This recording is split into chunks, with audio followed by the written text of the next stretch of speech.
Hello नमस्कार दोस्तों, स्वागत है आपका मेरे यूट्यूब चैनल ईड्यूट्री में। दोस्तों, आज के इस वीडियो में हम भारतेंदु हरिश्चंद्र की कुछ चयनित कविताओं की व्याख्या को पढ़ेंगे और समझेंगे, क्योंकि इससे रिलेटेड एक या दो प्रश्न आपके एग्ज़ाम में पूछे ही जाएंगे। जो एक प्रश्न होंगे वो कम से कम 10 नंबर का होगा, यानी देखिए तो 20 नंबर तक के क्वेश्चन जो हैं आपके एग्ज़ाम में आपको देखने को मिलेंगे, जिसमें आपको कोई कविता या काव्य दे रखा होगा और उसका आपको संदर्भ सहित व्याख्या करने के लिए कहा जाएगा। तो चलिए ऐसे ही कुछ काव्य को भी देख लेते हैं और उसके संदर्भ तथा उसकी व्याख्या को भी हम पढ़ेंगे। तो आज के इस वीडियो में हम भारतेंदु हरिश्चंद्र की चयनित कविताओं की व्याख्या के क्रम में जो कविता पढ़ने जा रहे हैं वह है नैना वह छवि नाहिन भूले, दया भरी चहु दिसी की चितवनी नैन कमल दल फूले। वह आवनी वह हंसनी छबीली वह मुस्किनी चित चौड़े। वह बतरानी मुरली हरि की वह देखन चहु कोरे। वह धीरी गति कमल फिरावन कर ले गायन पाछे। वह बिरी मुख बेनु बजावती पित पिछौड़ी काछे। पर बस भये फिरत है नैना एक क्षण टरत न टारे। हरिचंद ऐसी छवि निखरत तन मन सब धन धन सभारे। तो यह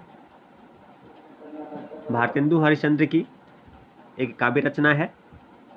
आइए इसके संदर्भ को भी देख लेते हैं। भारतेंदु हरिश्चंद्र की जो काव्य कृति प्रेम मल्लिका है, उससे यह पद लिया गया है। प्रेम मल्लिका में यह पद कीर्तन शीर्षक के अंतर्गत है।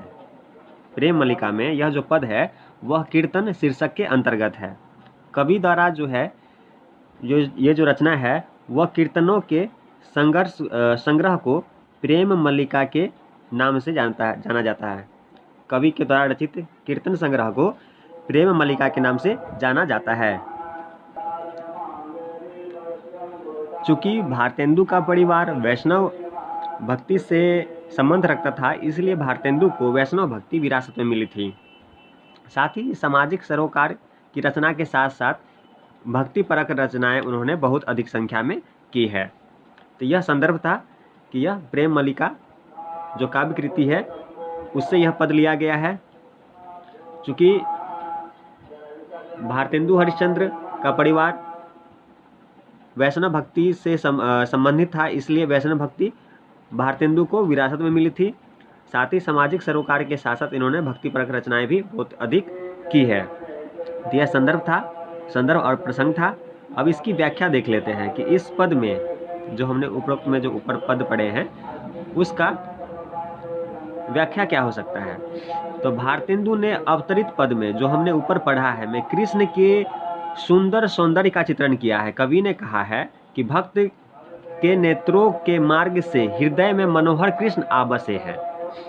वह दिन रात उस कृपापूर्ण दृष्टि का ही स्मरण करता है जिसका सौंदर्य याचक अथवा देखने वाले के नेत्र को तृप्त कर देता है। मतलब कृष्ण का सौंदर्य ऐसा है कि देखने वाले के नेत्र को तृप्त कर देता है। कृष्ण की चंचल चितवन हंसी मुस्कुराहट नेत्रों की कोर से चारों ओर देख लेने की सुंदर छवि चित्त को चुराने वाली है।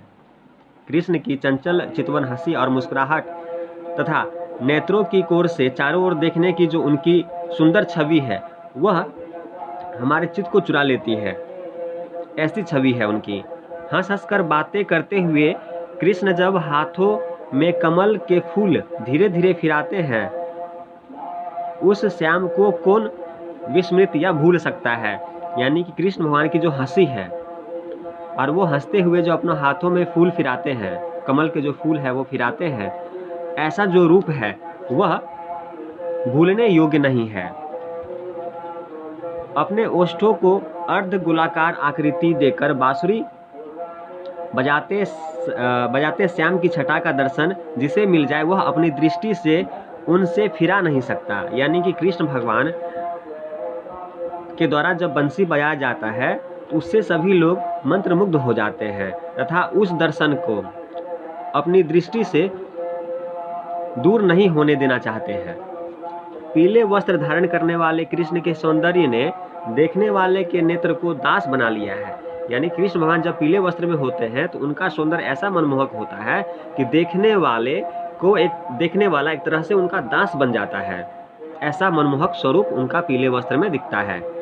कवि हरिश्चंद्र यानी हरिश्चंद्र कहते हैं कि ऐसे मनोहर कृष्ण को टकटकी लगाकर देखने में परम सुख है। कृष्ण के इस सौंदर्य पर मेरा मन, तन, धन यानी सर्वस्व जो कुछ भी है सब न्योछावर है। यानी कि भारतेंदु हरिश्चंद्र कहते हैं कि ऐसे मनोहर कृष्ण के रूप को टकटकी लगाकर देखने में बहुत आनंद आता है, परम सुख मिलता है। कृष्ण के इस सौंदर्य पर वो अपना तन मन धन, अपना सब कुछ न्योछावर करने के लिए तत्पर हो जाते हैं। तो यह इसकी व्याख्या थी जो हमने ऊपर पद बढ़े हैं।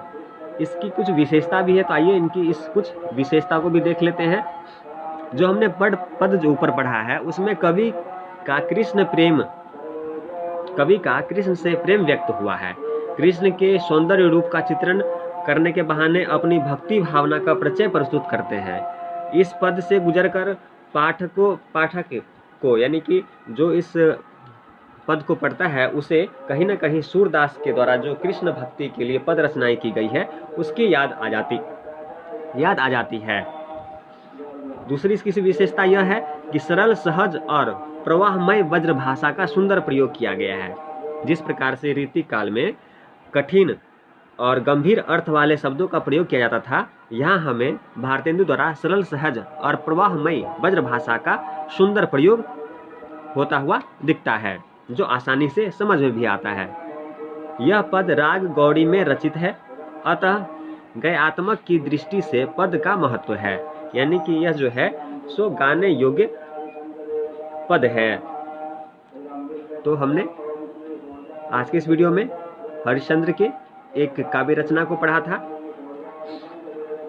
जिसमें चितवन नैन वाले कमल दल फूले यानी कमल दल का जो फूल लेकर वो अपने हाथों में फिरते हैं, और उनकी जो हंसनी छबीली है यानी कि हंसने की जो अद्भुत लक्षण है, मुस्किन चित्त चौड़े, जो मुस्कुराने से हमारा जो चित्त एक तरह से चौड़ी हो जाता है, इस तरह के पद लिखे गए हैं, जिसको आप पढ़ेंगे तो एक एक शब्द को जब पढ़ेंगे तो आपको उसका अर्थ भी समझ में आता जाएगा, और वैसे उसकी व्याख्या हमने पढ़ लिया है तो और आसानी से आपको ये समझ में आ जाएगा।